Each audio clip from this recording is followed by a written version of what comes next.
전후자분들 보시면서 한번 인사하시죠. 잘 오셨습니다. 잘 오셨습니다.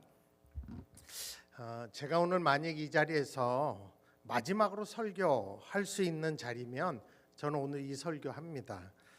만일 제가 이제 마지막으로 제 자녀들에게 마지막으로 할 말이 뭐냐라고 하면 저는 이 설교 할 것입니다. 이 설교를 통해서 하나님이 찾으시는 사람이 누구신지를 꼭 가르쳐주고 싶기 때문입니다. 우리가 크리스찬으로 살면서 여러 가지 일들을 경험을 합니다. 예수를 믿고 하나님의 말씀대로 살려고 발버둥 치는데도 불구하고 만사가 다 잘 되어 보이지 않을 때가 많습니다. 그럴 거예요. 여러분도 다 그러실 겁니다. 그렇게 열심히 기도하고 간구하였음에도 불구하고 좋지 못한 일들을 당할 때가 있습니다. 최선을 다해서 구별되게 살려고 했는데 지멋대로 사는 죄인들만도 못하게 보일 때도 있습니다. 저는 우리 오 목사님도 마찬가지지만 대학생 때부터 선교단체에서 밤낮 없이 봉사하고 기도하고 전국으로 전도 여행 다니고 11조 생긴 모양 칼같이 11조 바치고 했는데 별로 잘 되는 일이 없었어요. 근데 제 대학 다니던 우리 친구들 중에 맨날 술독에 빠져 살고 하고 싶은 짓 다 하고, 그때 이제 우리 당구장 죽돌이라 그랬어요. 당구장에서 사는 애들, 그리고 맨날 바람둥이로 그냥 맨날 미팅만 하는 애들, 그런 놈들이요 졸업할 때 당당하게 대기업에 특채되는 경우를 봤습니다. 그럴 때 제 마음에, 제가 일반 대학을 나왔기 때문에 난 뭔가 하는 느낌을 받을 때가 있었습니다. 다행히도 저는 10대보다 20대에 하나님을 조금 더 알게 됐습니다. 또 30대보다는 40대에 조금 더, 또 50대보다는 60대 하나님께 조금 더 가까워지는 복을 받은 사람입니다. 다 저 좋은 교회와 건전한 선교단체 덕, 그래서 그곳에서 좋은 믿음의 선배들과 친구들 만난 덕입니다. 근데 제가 요즘 60대를 살고 있는데 사실 제 삶에 긴장감이 더 도는 게 사실입니다. 왜냐하면 제 안에 내가 이렇게 계속 신앙을 유지할 수 있을까 하는 의구심이 있기 때문입니다. 어렵고 힘들 때 하나님 의지하는 거 쉬워요. 그렇지만 여유로울 때, 살만할 때는 또 타락하기도, 또 변질되기도 쉽습니다. 요즘 한국의 목사들이 욕 많이 먹습니다. 저도 그렇게 될까 봐 늘 두려운 마음이 있습니다. 아마 여러분들도 저와 같은 이 신앙의 긴장감, 내가 끝까지 신앙을 지킬 수 있을까 하는 긴장감과 두려움이 있는 분들 계실 겁니다. 또 여전히 저에게도 지금도 억울하고 어렵고 답답하고 이해되지 않는 일들이 일어납니다. 도대체 하나님이 왜 이런 상황대로 허락하셨는지 이해가 안 될 때도 저도 솔직히 있어요. 되게 이렇게 억울하고 어려울 때, 또 미래에 대한 걱정과 염려가 몰려올 때 사람들이 보이는 반응은 크게 세 가지입니다. 첫 번째는 하나님께 반항하는 거죠. 어떻게 하나님 나한테 이러실 수 있냐, 이거 너무한 거 아니냐, 내가 쟤보다 더 거룩하게 살고 기도도 더 많이 했는데 쟤부터 취직하냐, 말이 되냐, 참 더러워서 나 안 믿을래, 그리고 평소에 하고 싶었던 짓 다 하는 거죠. 여러분, 죄 짓는 건 애 안 써도 다 자연스럽게 돼요. 그죠? 죄 짓는 게 훨씬 쉬워요. 죄 짓는 것이 안 짓는 것보다 훨씬 재밌고 쉽고, 그냥 본능에 충실하면 그거 다 죄입니다. 그래요. 원래 애들이요 부모가 싫어하는 짓만 골라서 할 때 있어요. 막 사는 거죠. 지네들은 좋아요. 여러분, 그게 그렇게 반응을 할 수 있어요. 그게 첫 번째 반응이에요. 하나님께 반응하는 거. 두 번째는 하나님이 나를 거절했다고 생각해서 자기 연민과 체념에 빠지는 겁니다. 뭔가 어려움이 오면 자기 연민에 빠지는 거예요. 그렇지 뭐, 나 같은 놈이 그렇지 뭐, 아휴 이런 놈이 살아서 뭐하냐, 이런 생각하는 거예요. 그리고 방에 처박혀서 나오지도 않아요. 먹지도 않아요. 씻지도 않아요. 열왕기상 19장에 나오는 죽기로 작정한 엘리야 선지자 같이 자포자기하는 거예요. 여러분 그런 신적 있죠? 다 있을 거예요. 나 같은 놈이 그렇지. 아유, 살아서 뭐하노 이런 생각이요. 또 세 번째 반응은 그럼에도 불구하고의 반응이에요. 아니 억울한데도 불구하고 믿음이 더 좋아져요. 더 소망이 있어요. 더 섬기는 삶을 살아요. 여러분 어느 교회 가도 그런 사람 반드시 있습니다. 그럼에도 불구하고 믿음을 여전히 지키고 더 좋아지는 사람 어느 교회 가도 항상 있습니다. 여러분 저가 목회를 하는데 우리 교회에서 이러고 제가 알잖아요. 집사님들 뭐 장로님들 권사님들 다 아는데 제가 하나님이면 복 주고 싶은 사람이 있어요. 정말 내가 하나님은 저 사람한테 진짜 로또를 사도 되게 해주고 싶은 사람이 있어요. 근데 참 어떤 분들은 지지리도 안 돼요. 근데요 여전히 신앙생활을 잘하는 분이 반드시 있어요. 참 존경스러운 분들이에요. 어떻게 저렇게 한결같이 하나님 끝까지 믿어드리고 따를 수 있나. 저는 그런 분들을 솔직히 존경합니다. 여러분 예수 믿어도 억울하고 이해되지 않는 일들에 일어나요. 그럴 때 여러분은 어떤 반응을 하기 원하십니까? 억울할 때도 어려울 때도 흔들리지 않는 비결에 대해서 제가 나누고 싶어요. 또 모든 것이 불확실한 이런 세상 속에서 우리 믿음이 한결같고 발전하고 더 굳건해지는 비결 정말 성경 속에서 제가 발견한 걸 오늘 나누고 싶습니다. 여러분 성경에서 예수님 말고 제일 억울한 사람이 누구냐? 그럼 저는 무조건 요셉이에요. 요셉. 창세기 37장부터 요셉이 억울한 요셉이 등장합니다. 여러분 요셉은 야곱이 노년에 얻은 아들이에요. 근데 그 아버지가 미련해서 이 요셉을 편애해요. 그래서 입는 옷부터 다르게 입힙니다. 참 어리석은 아버지. 아버지 야곱이 형들이 세일하는 기성복 막 사입혀도 물려 입혀도 요셉에게는 이태리 원단으로 한 맞춤병 한 땀 한 땀 블링블링한 거 그 옷을 채색 옷이라고 합니다. 성경에서는. 그 위로 형들이요 그렇게 애를 아버지가 차별하니까 요셉 미워합니다. 어느 가정도 부모가 누구 차별하고 편애하면 형제들이 다 싫어합니다. 근데 그렇게 요셉이 살다가 17살 때 이상한 꿈을 꾸죠. 근데 이 편애를 받고 자란 애들이요 뭐가 없냐 하면 겁도 없고 눈치도 없어요. 요즘도 마찬가지예요. 그래서 가족들 없이 가족들 앞에서 생각지도 않고 생각하지도 않고 자기 꿈 얘기를 그냥 막 하는 거예요. 곡식의 단들이 있는데 형의 단들이 내 단에 둘러서 절했다. 여러분 이거는 말하는 놈은 기분 좋을지 몰라도 듣는 분들은 굉장히 기분 나쁜 얘기예요. 가족들에게. 생각이 없잖아요 애가. 그러면 그 얘기를 들은 가족의 분위기가 어땠을 것 같아요? 살벌했겠죠. 뭐? 형들이 막 완전 살기가 떴겠죠. 이 재수없는 놈 이거 뭐라고 하는 거야? 터진 입이라고 하는 거야? 이런 분위기였을 거예요. 그러니까 형들에게 더 미움을 받게 됩니다. 근데 그 이후에 요셉이 또 꿈을 꿔요. 해와 달과 11별이 자기에게 절한대요. 해, 달, 11별. 여러분 12자녀의 아버지 어머니 딱 맞잖아요 순서가. 누가 들어도 이건 다 아는 얘기예요. 뭘 뜻하는지. 그러니까 이렇게 편애받고 자란 애들이 눈치가 없으니까 전번에 그런 분위기였으면 말하지 말았어야 되는데 그 얘기를 또 한 거예요. 그러니까 형들은 완전 얘를 왕따 시키는 거죠. 그리고 형들이 하나로 뭉칩니다. 야 이놈은 말로 안 된다. 날 잡아야 된다.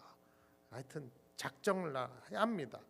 그러던 어느 날 그 아버지 야곱은 요셉을 또 끼고 있고 형들만 양치러 멀리 보냅니다. 그러다가 아버지가 미안했는지 요셉에게 형들이 양을 치는 세겜 땅으로 심부름을 보내요. 잘하는지 보고 오라고. 그 눈치 없는 요셉이 그 길을 가는데 블링블링한 그 옷을 입고 가요. 멀리서도 눈에 띄는 그 옷. 여러분 원래 이렇게 아우리치나 이렇게 선교 갈 때는 새 옷 입고 가면 안 돼요. 그렇잖아요. 근데 요셉이 그렇게 해요. 그러니까 멀리서 형들이 그를 먼저 알아보고 야 오늘이 그날이다. 오늘 날 잡은 날이다. 야 이놈 어떻게 죽일까. 의논하다가 잡아서 구덩이에 넣고 있다가 아예 노예로 팔아버립니다. 다 성경에 나오는 얘기예요. 그리고 아버지에게 그의 옷을 찢어갖고 피 묻혀갖고 오다가 길에서 주웠는데 이거 요셉 옷 아니냐고 거짓말을 합니다. 형들의 입장에서 보면 속 시원하죠. 은혜가 되죠. 그러나 사실 요셉의 입장에서 보면 이건 굉장히 억울한 일입니다. 왜냐하면 지가 11번째 태어나고 싶어 태어난 것도 아니고 채색 옷 해달라고 해서 한 것도 아니고 또 꿈 안 꾼 얘기를 또 소설 쓰듯이 써낸 것도 아니고 그냥 어느 날 아버지 심부름 갔다가 형들에게 잡혀서 노예로 팔려버렸기 때문입니다. 얼마나 억울하겠어요. 또 얼마나 겁이 나겠어요. 여러분 미국에 처음 온 날 여러분 겁났잖아요. 다 그런 거예요. 이후로도 비교되지 않는 억울한 일들이 요셉에게 닥칩니다. 친형들에 의해서 노예로 팔려간 요셉이 그 당시 최고의 강대국인 애굽으로 가게 돼요. 근데 그 애굽의 왕을 바로라고 하는데 이 바로의 경호실장 격인 보디발의 집에 종으로 팔려갑니다. 노예 시장에서 팔려가요. 그곳에서 아마 요셉이 정신 바짝 차렸겠죠. 성실히 눈치껏 일했겠죠. 근데 성경에 보면 그때 하나님께서 요셉과 함께 하심으로 하는 일마다 잘 됐다 그래요. 근데 이게 무슨 말이냐면 다른 사람들이 잘 안 되는 일도 요셉이 맡으면 다 됐다는 얘기예요. 그냥 희한하게 그의 손만 가면 다 잘 되는 거예요. 그래서 세상에서는 그걸 마이다스 손이라고 해요. 우린 마이너스 손이잖아요. 근데 마이다스 손들이 있어요. 그냥 이게 재수가 좋았거나 운이 좋은 정도가 아니라 주변의 사람들이 요셉을 신적인 존재로 신기가 들렸다고 할 정도. 어떻게 쟤는 손만 대면 저렇게 다 잘 되냐. 아무리 복잡한 것도 요셉은 다 해결해요. 그래서 보디발이요, 자기의 모든 재산과 사람들을 관리하는 총지배인으로 승격시킵니다. 승진시켜요. 요즘 세상도 그렇게 툭줄한 사람은 뭐 과장부장 없이 그냥 바로 이사 상무 되잖아요. 그렇게 되는 거예요. 그래서 이제 요셉의 신세가 좀 피나 했더니 문제는 이 보디발의 아내가 문제예요. 이 보디발의 아내가요, 바람기가 많아요. 아주 젊은 영계들만 보면 어쩔 줄 몰라 해요. 아주 음탕한 아줌마입니다. 음탕한 사모님이에요. 이 사모님이 요셉을 보면 애가 좀 귀티나잖아요. 고생 안 했잖아요. 그러니까 애가 보면 그냥 좋았던 거예요. 그래서 맨날 요셉만 보면 눈짓하고 꼬리치고 난리를 쳤던 거예요. 그래도 요셉은 성경에 보면 주인과의 신의를 지켜서 조금도 틈을 보이지 않았다고 해요. 그런데 어느 날 이 사모님이 요셉을 아주 꼬시기로 작정하고 날을 잡았어요.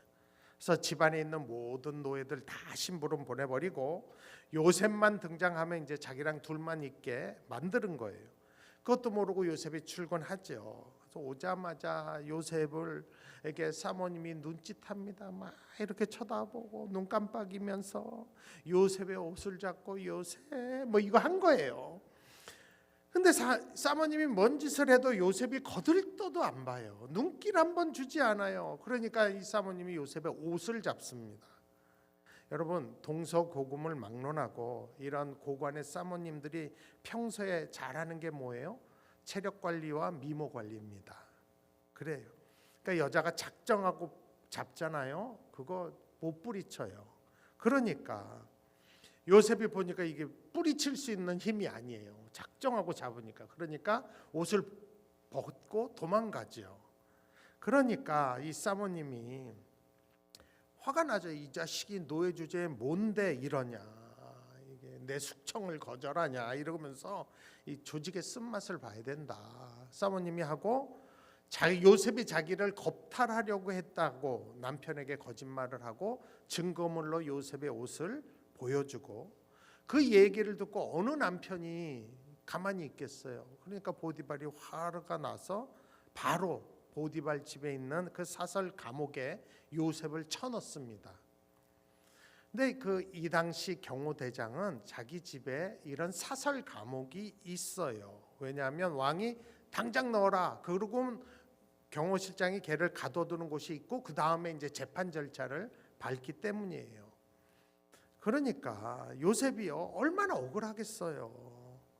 근데 성경에 이렇게 억울한 일이 요셉에게 닥칠 때마다 믿을 수 없는 기록들이 성경에 말씀이 등장합니다.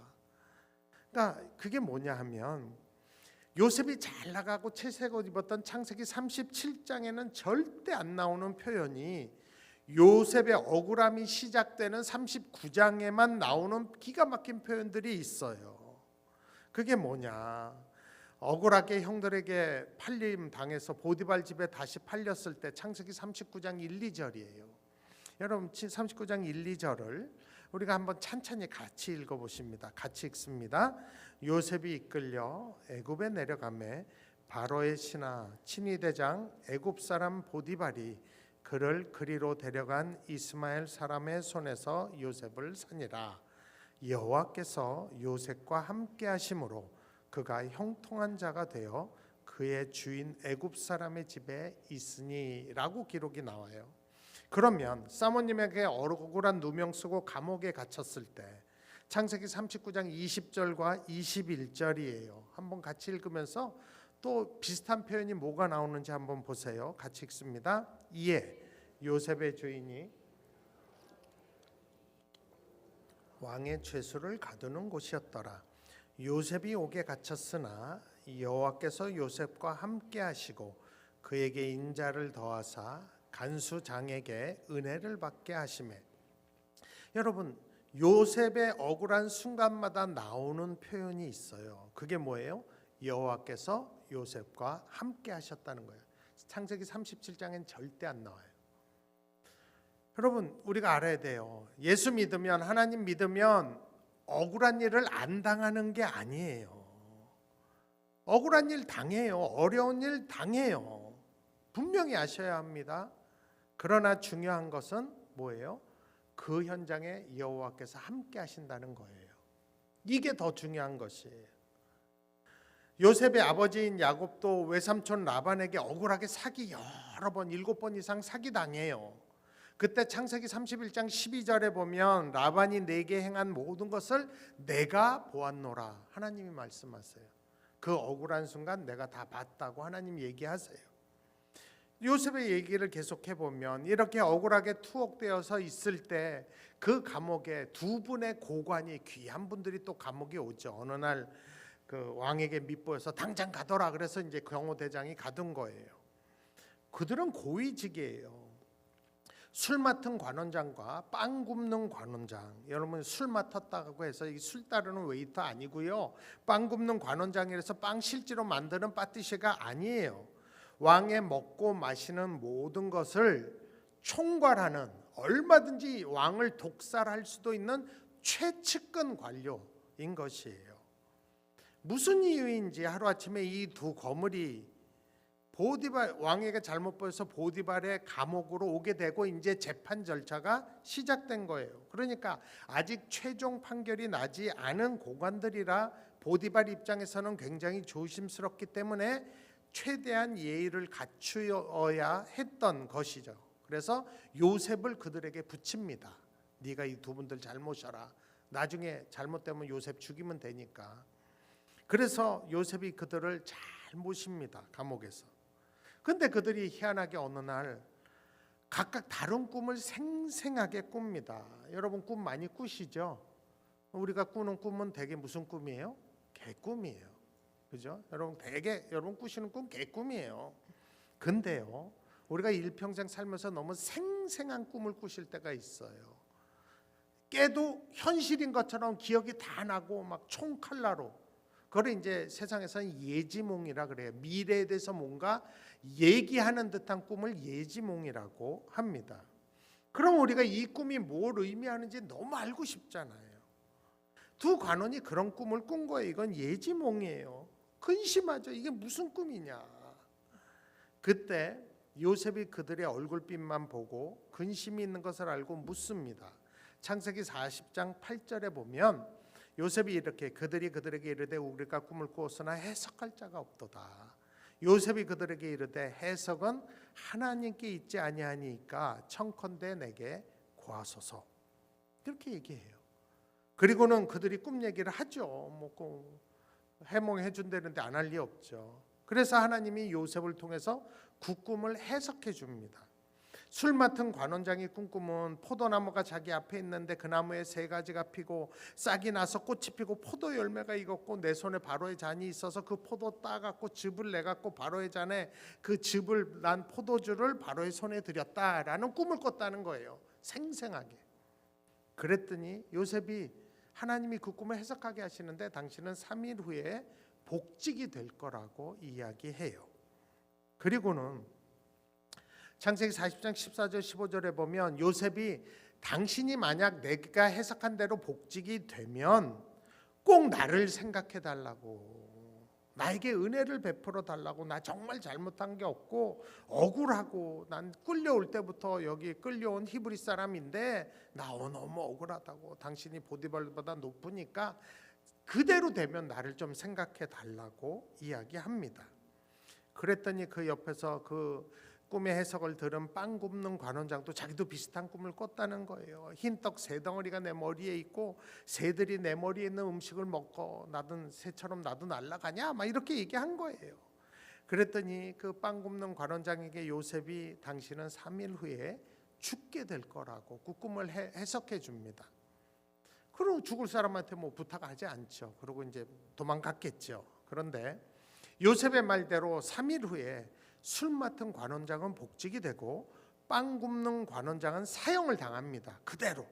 근데 여러분 이때 놀라운 기적이 일어나요. 어떤 기적이냐면 술 맡은 관원장이 복직된 후에 요셉이라는 인물을 싹 까먹습니다. 이거 기적이에요. 여러분 정말 술 맡은 관원장이 요셉의 말대로 정확하게 3일 후에 복직이 되면서 마지막으로 쭉 나가면서 요셉 얼굴 힐끗 봤겠죠. 소름 끼치지 않겠어요? 와, 저놈 대단한 놈이야. 여러분들이라면 그렇게 자기의 꿈을 정확하게 풀어준 그 사람을 어떻게든 자기 옆에 두고 싶지 않겠어요? 왜냐하면 누구든지 꿈꿀 수 있고 그런 능력을 둔 사람을 자기 옆에 두고 잘 이용하면 더 출세할 수 있잖아요. 근데 나가자마자 그 요셉을 잊어버려요. 이게 하나님의 역사예요. 기적이에요. 얼마 동안 잊었느냐? 만 2년을 잊었다고 성경은 이야기합니다. 만 2년. 요셉은 분명히 술 맡은 관원장이 복직이 되고 복권이 된 걸 알았을 거예요. 그럼 기대했겠죠, 당연히. 소망에 들떠서 손이 일에 잡히지 않았을지도 몰라요. 아마 그 요셉에게 2년이란 기간은 인생의 가장 답답하고 힘들고 억울하고 시간도 안 가는 기간이었을 거예요. 며칠이 지나도 한 달이 지나도 반년이 지나도 1년이 지나도 아무 소식이 없어요. 그렇게 그는 잊혀진 채로 2년을 보냅니다. 여러분 이때 요셉이 억울해했을까요? 그래서 하나님께 내가 이럴 줄 알았다고 하나님이 뭐 내 하나님이냐고 심술 부리고 했을까요? 아니에요. 요셉은요 그럼에도 불구하고 그는 자기에게 하나님이 함께 하신다는 믿음을 지켰어요. 그걸 네가 어떻게 아냐? 증거 될 수 있어요. 여러분 우선 요셉이 감옥에서 꿈을 꾼 술 맡은 관원장과 빵 굽는 관원장에게 한 말이 있어요. 다시 우리가 창세기 40장 8절 우리 한번 같이 읽어보세요. 잘 보셔야 돼요. 잘 읽어보세요. 요셉이 뭐라고 얘기했나를 잘 보세요. 같이 읽습니다. 그들이 그에게 이르되 우리가 꿈을 꾸었으나 이를 해석할 자가 없도다. 요셉이 그들에게 이르되 해석은 하나님께 있지 아니하니까 청컨대 내게 구하소서. 그리고 2년이 지났죠. 잊혀졌어요. 근데 어느 날 애굽 왕 바로가 이상한 꿈을 꿔요. 예지몽. 그래서 그 꿈을 해석할 만한 사람들을 애굽에서 아무리 모아도 아무도 대답을 못해요. 이때 또 기적이 일어나죠. 어떤 기적이 일어나요? 술 맡은 관원장이 만 2년 만에 요셉이란 사람을 기억해내요. 기적이죠. 기적이에요. 그래서 그를 소개합니다. 그래서 2년 만에 요셉을 감옥에서 나오게 해서 왕 앞에 서게 해요. 그래서 창세기 41장 15절에 보면 요셉에게 바로가 뭐라 그래요? 들은즉 너는 꿈을 들으면 능히 푼다더라. 네가 그렇게 용하냐? 라고 물어요. 그때 요셉이 한 대답, 2년 만에 한 대답, 그게 창세기 41장 16절이에요. 창세기 41장 16절 같이 읽어요. 같이 읽습니다. 요셉이 바로에게 대답하여 이르되 내가 아니라 하나님께서 바로에게 편안한 대답을 하시리이다. 여러분, 요셉이 감옥에서 두 관원장들 앞에서 이야기한 창세기 40장 8절의 고백과 완전히 잊혀진 2년 후에 이 창세기 41장 15절의 고백이 같아요, 틀려요? 같아요. 내가 꿈꾸는 거 아니고 하나님이 하신다. 그러니까 요셉의 2년 전 신앙과 지금의 신앙은 변함이 없다는 거예요. 하나님이 꿈을 푸시는 건 하나님이 하시고 그 하나님이 나와 함께 하신다. 이 고백. 여러분, 요셉이 바로 앞에서 잘난 체 하려고 겸설 떨라고 이런 게 아니에요. 이것은 그렇게 잘못 얘기하면 걔 죽어요. 그러면 궁금하죠. 아니야, 가장 억울하고 잊혀진 이 만 2년을 요셉은 어떻게 보냈길래 이렇게 신앙이 그럼에도 불구하고 유지될 수 있는가? 성경에서 이거를 발견한다면 우리 신앙생활이 대박나지 않겠습니까? 요셉이 가장 암울하고 억울하고 답답한 이 잊혀진 2년 동안을 어떻게 살았나? 그것만 찾으려고 제가 성경을 막 뒤지기 시작했어요. 요셉이 감옥에서 어떻게 뭐하고 지냈나? 여러분, 딱 한 구절에서 그 힌트가 나옵니다. 그게 창세기 40장 4절이에요. 창세기 40장 4절. 한번 같이 읽어봐요. 요셉이 감옥에서 뭐하고 지냈는지 알 수 있는 유일한 구절이에요. 같이 읽습니다. 친위 대장이 요셉에게 그들을 수종들게 하매 요셉이 그들을 섬겼더라. 여기서 요셉이 한 행동 딱 단어 하나예요. 그죠? 한 단어. 섬겼더라. 그게 요셉이 감옥에서 한 행동이에요. 그 외에는 요셉이 감옥에서 뭐 했는지 알 수가 없어요. 여러분, 목사들이 이렇게 한 단어에 딱 꽂히잖아요. 그러면 반드시 원어를 살펴봅니다. 이 히브리 원어로 뭔가. 그러면 그 원뜻을 알 수 있거든요. 이 섬겼더라라는 이 단어가 히브리어로는 샤라트예요. 샤라트. 이 샤라트란 단어 참 신기한 단어입니다. 왜냐하면 원래 히브리인들은 하나님께 쓰는 단어와 사람에게 쓰는 단어를 웬만하면 구별합니다. 하나님께 쓰이는 단어는 참 조심하고 구별하게 거룩하게 써요. 대표적인 예가 여호와예요. 여러분, 하나님의 이름이 여호와일까요? 야훼일까요? 어느 교단은 야훼라고 가리켜요. 아마 여기는 여호와라고 할 거예요. 장로교는 여호와라고 해요. 뭐가 맞을까요? 모릅니다. 그럼 어떻게 알까요? 천국 가셔서 불러봐야 돼요. 가셔서 하나님 보시거들랑 여호와 이렇게 불러보세요. 왜? 그러면 여호와예요. 근데 아무 반응이 없어. 그럼 아니에요. 야훼. 그러면 그때 보실 거예요. 그전에는 아무도 몰라요. 왜냐하면 이분들이 다 자음을 써놓고 부르질 않아요. 어떻게 감히 하나님의 이름을 부르냐. 그리고 그걸 써놓고는 아도나이 이렇게 불러요. 그러니까 이걸 어떻게 읽는지가 들은 적도 없는 거예요, 사람들이. 그러니까 이게 여호와인지 야훼인지 몰라요. 그만큼 하나님께 쓰는 단어와 사람에게 쓰는 단어를 히브리인들을 웬만하면 구별해요. 근데 참 신기하게요. 이 샤라트라는 단어는 하나님께도 쓰고 사람에게도 써요. 참 신기한 단어예요. 그러면 하나님께 샤라트 했다는 게 무슨 뜻인가? 신명기 21장 5절에 보면 그 샤라트란 단어가 나오는데 레위 자손 제사장들로 거리로 갈지니 그들은 내 하나님 여호와께서 택하사 자기를 섬기게 하시며 또 여호와 이름으로 축복하게 하신 자라. 자기를, 그러니까 여호와를 섬기게 하시며 할 때 쓴 단어가 샤라트예요. 사람이 하나님을 섬길 때 샤라트했다 그래요. 그러면 레위인들이 하나님을 섬겼다는 것이 구체적으로 무슨 뜻일까요? 그것은 레위들이 한 걸 보면 되죠. 예배하는 것이에요. 감사하는 것이에요. 찬양하는 것이에요. 하나님의 말씀을 맡은 것이에요. 그러니까 하나님을 예배하면서 늘 하나님 앞에 있을 때 그것을 샤라트했다라고 하는 것이에요. 여러분, 요셉은 하나님이 이 억울한 순간에도 나와 함께 하신다는 걸 믿게 되면서 자기에게 큰 변화들이 삶에 구체적으로 나타납니다.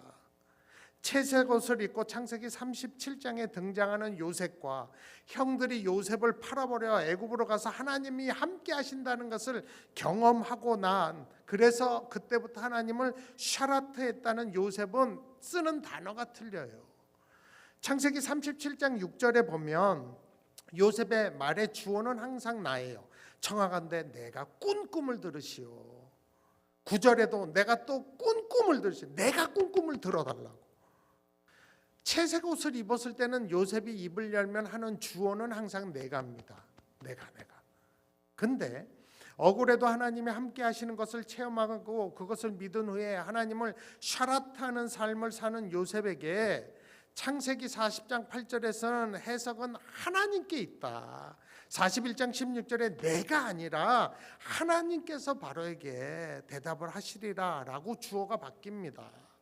그러니까 샤라트의 삶은 내가 죽고 하나님이 사시는 거예요. 내가 죽고 예수가 사는 삶이, 하나님이 주인 되시는 삶이 샤라트예요.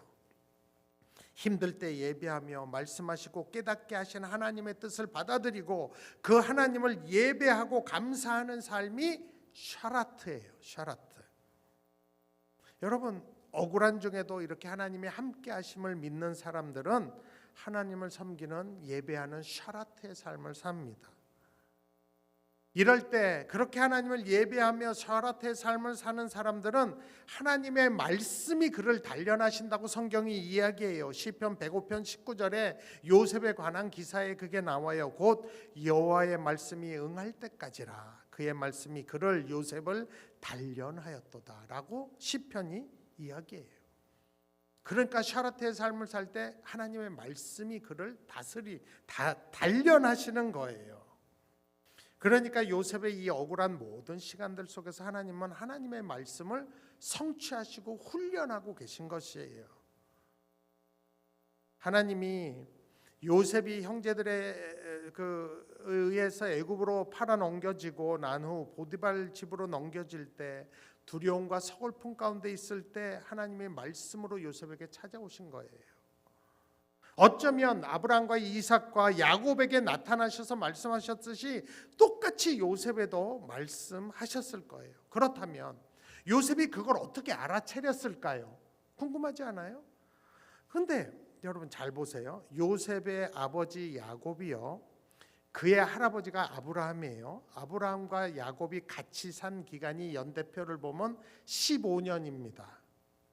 아브라함이 하나님을 만난 얘기를 그의 아버지 야곱에게 할아버지가 15년 동안 했단 얘기예요. 그죠? 내가 하나님을 이렇게 만났어. 다 이게 구전으로 전해지잖아요. 그래서 나중에 성경이 써진 거니까. 그리고 야곱은 아버지 이삭과 같이 산 게 120년이에요. 그러면 이삭이 만난, 아버지가 만난 하나님을 몇 년 동안 들었단 얘기예요? 120년 동안 들었단 얘기예요. 그렇다면 요셉이 할아버지 이삭과 아버지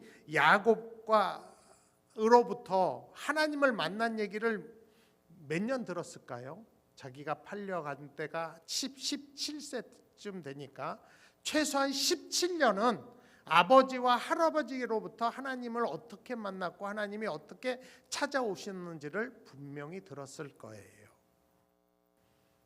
그러니까 요셉이 하나님이 말씀으로 오신다는 게 뭔지 알았을 거예요. 세미한 음성으로 말씀하시고 때로는 직접 나타나시기도 하시고 꿈으로도 말씀하시고 자기의 조상들이 만난 그 하나님을 요셉도 만난 거예요. 그리고 나서 요 꿈의 해석이 하나님께 있다는 것을 체험한 것이에요. 요셉이 꿈꾸고 하나님이 이 꿈은 이런 뜻이 알려주셨겠죠. 그러니까 왕 앞에서 당당히 그렇게 얘기할 수 있는 것이에요. 그러므로 샤라트의 삶은 하나님을 만나고 그 하나님을 높이고 예배하면서 말씀에 순종하는 삶이 샤라트의 삶이에요. 이게 요셉이 산 삶이에요. 그게 샤라트예요. 두 번째 샤라트는 사람에게도 쓴다 그랬잖아요. 사람에게도. 민수기 11장 28절에 보시게 되면 택한 자 중 한 사람 곧 모세를 섬기는 눈의 아들 여호수아가 말하여 이르되라고 해요.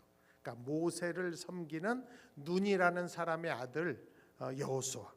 그러니까 여기서는 여호수아가 누굴 섬긴 거예요? 모세를 섬겼어요. 그때 쓰여진 단어가 샤라트예요. 샤라트.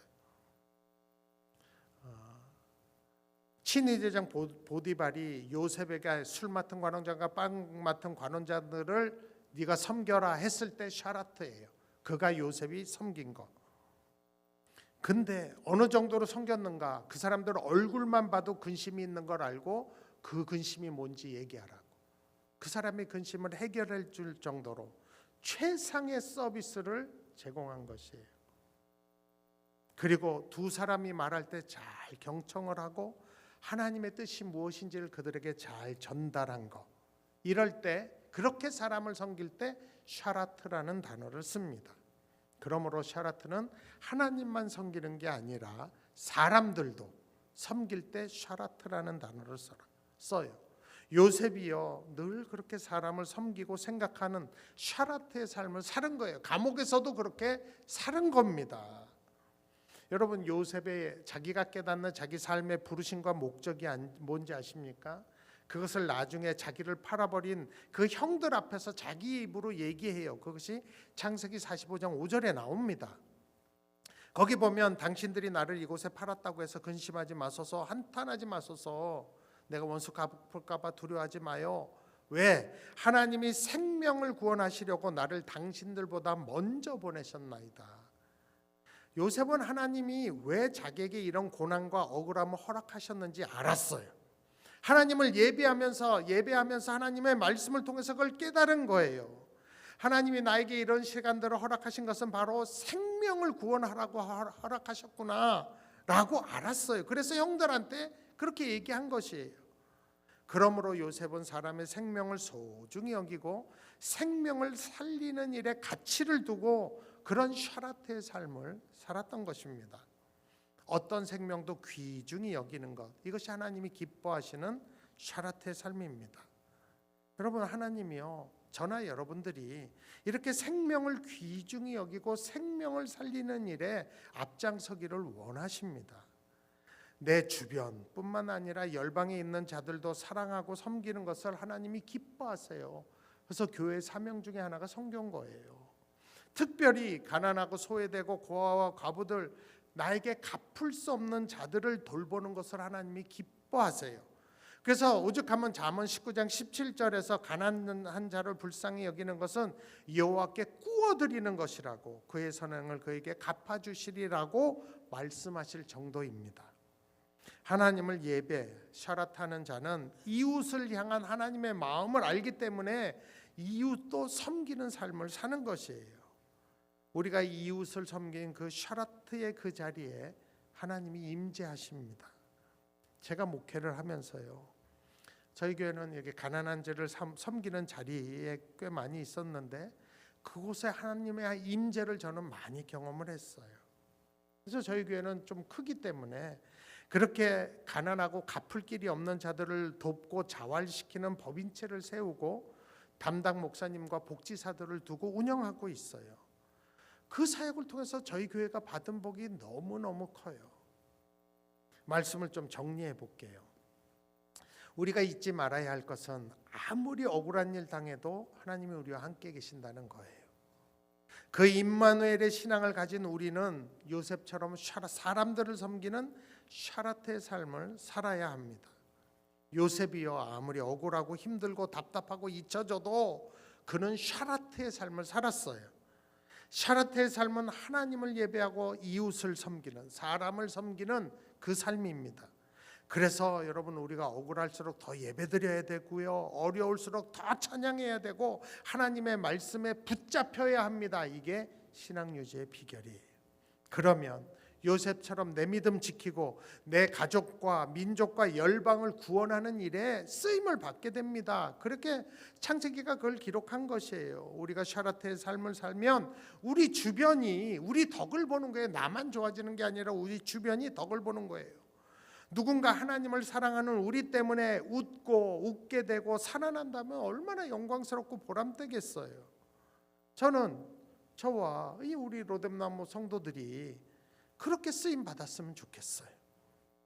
이 샤라테의 삶을 신약에서는 한마디로 뭐라고 표현해요? 하나님을 사랑하고 이웃을 사랑하라. 모든 계명을 줄이면 이 말이잖아요. 그게 샤라테예요. 여러분, 예수님께서도 구약의 모든 계명을 2개로 줄이면 하나님 사랑, 이웃 사랑이라고 말씀하셨어요. 내가 먼저 샤라테의 삶을 살면 내 주변이 밝아질 것이에요. 세상 사람들이 우리가 그렇게 사는 걸 볼 때 우리가 그리스도인이라는 걸 알게 될 것입니다. 그래서 저는 저와 여러분 모두가 요셉과 같은 샤라테의 삶을 살기를 원했습니다. 그러면 여러분 우리 인생 대박 납니다. 제가 그 증인이라니까요. 저도 어저께 얘기했잖아요. 저는 될 수 있는 것보다 더 잘된 사람이라고. 제가 섬기는 높은터 푸른 교회도 그 증인 교회들 중 하나입니다. 우리 교회가 받은 복이 너무 많아요. 우리는 계속 샤라테 삶을 살자고 주장해요. 그러므로 이 시대에 쓰임받는 교회를 만드는 사람들은 샤라테 삶을 사는 사람들이에요. 우리가 개인적으로도 교회로서도 샤라테의 삶을 살면 그것이 바로 교회를 교회되게 만드는 것임을 절대 잊어서는 안 됩니다. 그 일에 저와 여러분이 쓰임받기 원합니다. 하나님은 이런 시대에 그러한 예배자들, 그러한 교회들을 찾고 계십니다. 그러므로 여러분 아무리 어렵고 답답해도 더 예배드려야 돼요. 더 이웃을 사랑하는 일에 열심을 내주셔야 합니다. 그러면 하나님이 우리 각자를 요셉처럼 회복시키시고 생명을 살리는 일에 쓰실 것입니다. 그러면 우리 로뎀나무 교회가 세상의 빛과 소금의 역할을 감당할 것입니다. 제가 사실 이제 김태일 목사랑 아주 옛날부터 친해갖고 EM 사역이 왜 시작됐는지를 다 들었어요. 참 은혜 받았어요. 제가 나와 다른 문화, 다른 민족, 다른 언어라도 그들의 생명을 찾기 위해서 여러분들이 먼저 재정을 모았고 이 일에 EM 사역을 하자고 투자를 하고, 저는 여러분의 그 마음이 샤라트라고 생각해요. 그리고 여러분들은 또 직분 내려놓고 형제 자매라고 부르신다는 말 듣고 제가 도전받았어요. 저희 교회는 그거 못해요. 이제 못해요. 근데 여기는 하시는 거 보고 제가 정말 도전받았어요. 그게 샤라테의 삶이에요. 내 직분 내려놓고 내가 당신을 형제로 대하겠다, 자매로 대하겠다. 여러분 이게 샤라트입니다. 나보다 믿음이 적은 자들 잘 참아주고 받아주고 기다려주고 용납하면서 같이 예배드리는 거, 이게 샤라트예요. 여러분 잘하고 계세요. 이런 샤라트의 삶은 우리 예수님이 먼저 모범을 보이신 삶입니다. 우리 예수님 늘 하나님 예배하고 하나님과 교제하고 하나님이 하시는 말씀 듣고 행하고 생명을 살리는 일에 평생을 공생애를 보내신 분이세요. 우리 그 예수님 걸어서 가신 그 샤라테의 삶, 하나님을 사랑하고 이웃을 사랑하는 그 삶, 우리도 살아야 되지 않겠습니까? 하나님을 예배하고 이웃을 섬기고 사랑하는 것, 내 가족부터 내 이웃부터 내 교우부터, 이게 하나님이 기뻐하시는 예배입니다. 그렇게 여러분들 모두를 생명을 살리고 하나님의 마음을 시원케 하는 예배자의 삶을 사실 줄로 축복합니다. 그렇게 기도하세요. 나 샤라테의 삶 살게 해달라. 아까 우리 찬양팀도 이 찬양했는데 우리 나는 하나님을 예배하는 예배자입니다. 우리 찬양팀 나오시고 같이 이 찬양하시면서 입으로만 하지 마시고 마음으로 우리의 고백으로, 맞아요 하나님 저 예배자입니다. 제가 샤라테의 삶을 살겠습니다 라고 주님께 고백하시고 우리 담임 목사님 기도 인도해 주시겠습니다.